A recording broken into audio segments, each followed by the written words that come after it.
This channel does not promote any violent, harmful, or illegal activities. All content provided by this channel is meant for an education purpose only. এই যে বক্তব্যগুলো শুনলেন, খেয়াল করে দেখুন, প্রত্যেকে মহিলা এবং প্রত্যেকে খোলা মনে তাদের মনের বক্তব্যটা সামনে তুলে নিয়ে আসছেন এবং সেই বক্তব্যগুলো কি ভয়ঙ্কর বলুন তো।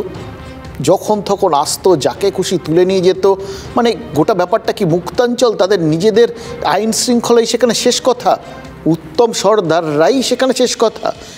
উত্তম সর্দার তো আবার শেখ শাহজাহানের বাঁ হাত না ডান হাত জানি না, মোদ্দা কথা দুটো হাত, এই শিবু হাজরা এবং উত্তম সর্দার।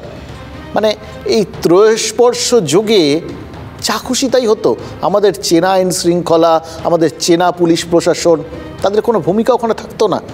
হয় না কি নয়তো আমাদের রাজ্যে, আমাদের দেশের মধ্যে একটা অংশ, একটা ছোট্ট জায়গা, সেখানে এরকম এ তো সিনেমা দেখি, সেই শোলের সময় থেকে দেখে এসছি। ভিলেনরা এরকম করতো ঠরতো, তাদের একটা কোথাও পাহাড়ের মধ্যে লুকিয়ে টুকিয়ে থাকতো, সেই জায়গায় তারা যা খুশি তাই করতো। কাছাকাছি 2-4টে গ্রাম, ওই বাচ্চাদের বলতে হতো সোজা নেই তো গব্বর সিং আ জায়গা। সেই রকম পরিস্থিতি তো মশাই, যে এই কথাগুলো শুনলেন, কথাগুলো বিশ্বাস করা যায় এটা আমাদের রাজ্যে, আমাদের একটা অঞ্চলে হচ্ছে, মুক্তাঞ্চল। এবং আমাদের রাজ্যে, যে রাজ্যটা গর্ব করে আমাদের শাসক দল থেকে শুরু করে সরকার সবাই বলেন, এনসিআরবি যদিও সেটা নিয়ে অনেক রকম বক্তব্য আছে, ন্যাশনাল ক্রাইম রেকর্ডস ব্যুরো, যে সেখানে আইন শৃঙ্খলার দিক থেকে, মহিলাদের ওপর অত্যাচারের ক্ষেত্র থেকে, সমস্ত কিছুতে দেশের মধ্যে বাংলা হচ্ছে সেফেস্ট। এই তার নমুনা। এই যাবতীয় সরকার শাসক দলের যাবতীয় দাবিকে, যাবতীয় গর্বকে বিরোধীরা যা খুশি বলুন যে এখান থেকে সমস্ত তথ্য যায় না, ওই জন্য এনসিআরবিতে একদম পরিষ্কার স্লেট আমাদের এখানকার এ রাজ্যের। কিন্তু রাজ্য প্রশাসন তো সেটা মনে করে না, তারা মনে করেন এটা তাদের কৃতিত্ব, তারা সেভাবে করেছেন। এই উত্তম সর্দার শাসক দলের একজন কর্তা ব্যক্তি হয়ে তিনি কি যাবতীয় শাসক দলের, সরকারের যাবতীয় দাবি, যাবতীয় গর্বের জায়গাটাকে ভেঙে চুরমার করে দিলেন। আর তারপরে এই বক্তব্যগুলো শোনার পরে আমি নিশ্চিত তৃণমূল নেতৃত্ব তারা প্রবল বিরক্ত হয়েছেন এই উত্তম সর্দারের ওপর। বুঝতে পেরেছেন যে এদের জন্য তাদের নিজেদের গর্ব, তাদের ইমেজ কোন জায়গায় গেছে। দেখুন, দুটো জিনিস সবসময় মানুষের মধ্যে না সব থেকে বেশি আঘাত করে। এক, যদি পেটে লাথি পড়ে, আর দুই, ইজ্জতে হাত পড়ে। এর আগে অনেক কিছু হয়ে গেছে, অনেক রাজনৈতিক লড়াই হয়েছে, সেইগুলো একদিকে।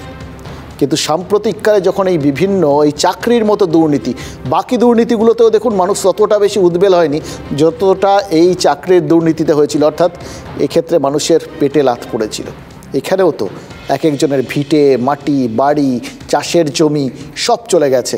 এরা বারবার করে মানুষজন যেটা বলেছে, নোনা জল ঢুকিয়ে, ভেড়ির জল ঢুকিয়ে দিয়ে এই জায়গাগুলোকে চাষের অযোগ্য করে দেওয়া হয়েছে, তারপর সেখানে ভেড়ি বানিয়ে দেওয়া হয়েছে।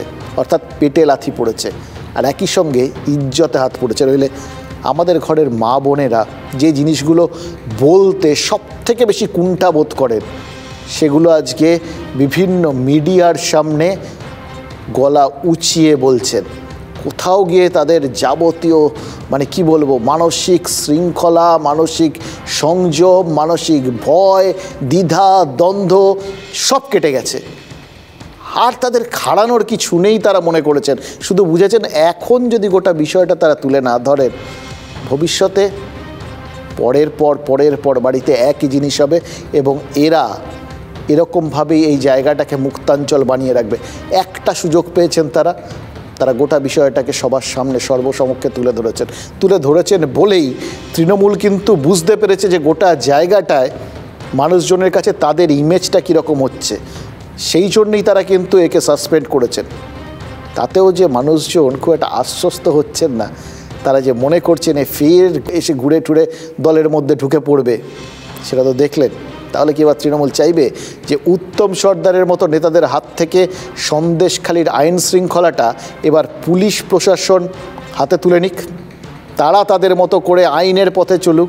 যেভাবে প্রত্যেকটা মানুষ বলছেন, যে অভিযোগগুলো করছেন, এগুলো কিন্তু প্রবল বড় অভিযোগ।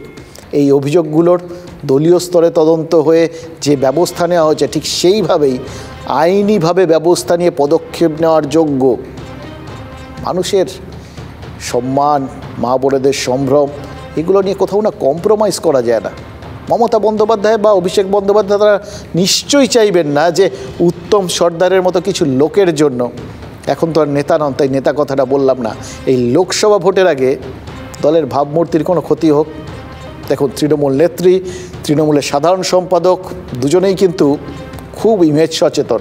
সেই জন্যই অর্পিতা মুখোপাধ্যায়ের ফ্ল্যাট থেকে নোটের পাহাড় উদ্ধার হওয়ার পর পার্থ চট্টোপাধ্যায়কে সাসপেন্ড করতে এতটুকু দেরি করেনি তৃণমূল, কারণ বুঝেছিল তারা এরপর পার্থ চট্টোপাধ্যায়ের ভাবমূর্তি বলে আর কিছু অবশিষ্ট থাকবে না। তার সঙ্গে যদি সংসর্গ থাকে হয়তো দলের ভাবমূর্তি ক্ষতিগ্রস্ত হবে, তাই পার্থ চট্টোপাধ্যায়ের সাথে দূরত্ব তৈরি করেছিল। সেই একই প্রেসক্রিপশন তো সন্দেশখালীর এই উত্তম সর্দারের জন্য লিখে দিয়েছে তৃণমূল। উত্তমের জন্য দলের ভাবমূর্তির ক্ষতি হতে পারে এটা বুঝেই তো তাকে সাসপেন্ড করা হয়েছে। এটা বুঝেছেন বলেই তো গতকাল সন্দেশখালীর তৃণমূল বিধায়ক ওই সুকুমার মাহাতো বলেছিলেন যে উত্তম সর্দার যে 40,000 টাকা ধার নিয়েছেন বলে সন্দেশখালীর মানুষ বলছে সেই টাকা উত্তম ফেরত না দিলে তৃণমূল ফেরত দেবে। তখন পর্যন্ত কিন্তু কোথাও গিয়ে এই উত্তমের বিভিন্ন কাজের দায় তার মানে দল নিতে তৈরি ছিল। সেটাই তো এই বিধায়কের বক্তব্যে পরিষ্কার, দল দিয়ে দেবে মানে তারা মনে করছে এটা তাদের দায়। ওইখানে উত্তম যেটা নিয়েছিলেন সেটা ফেরত দেওয়ার দায় তিনি না দিলে দলের। ভাবমূর্তির ক্ষতি হচ্ছে এটা না বুঝলে কেন খামোখা উত্তম সর্দারের ঋণের ভার দলের কাঁধে নেবে, তাই না?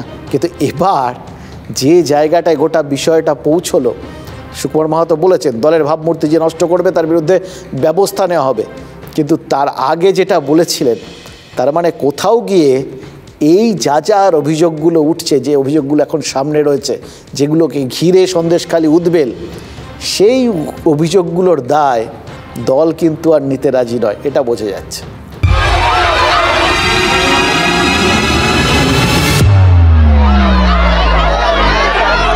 উত্তম সর্দার যে কোনোভাবেই বছর 3 লিস্ট টাকা আটকে রেখেছে।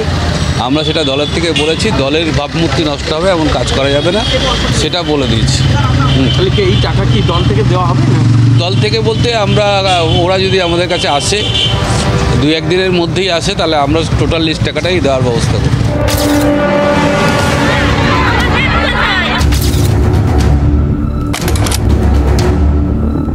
ঠিক আছে, দলের অন্যায় যে করবে দল তার পাশে দেয়। উত্তম সর্দার যেটা পাওয়া গেছে টাকা দেয়নি মানুষের, এবং উত্তম সর্দারের অভিযোগ এসছে, দল তাকে বহিষ্কার করেছে, সাসপেন্ড করেছে, বহিষ্কার করেনি।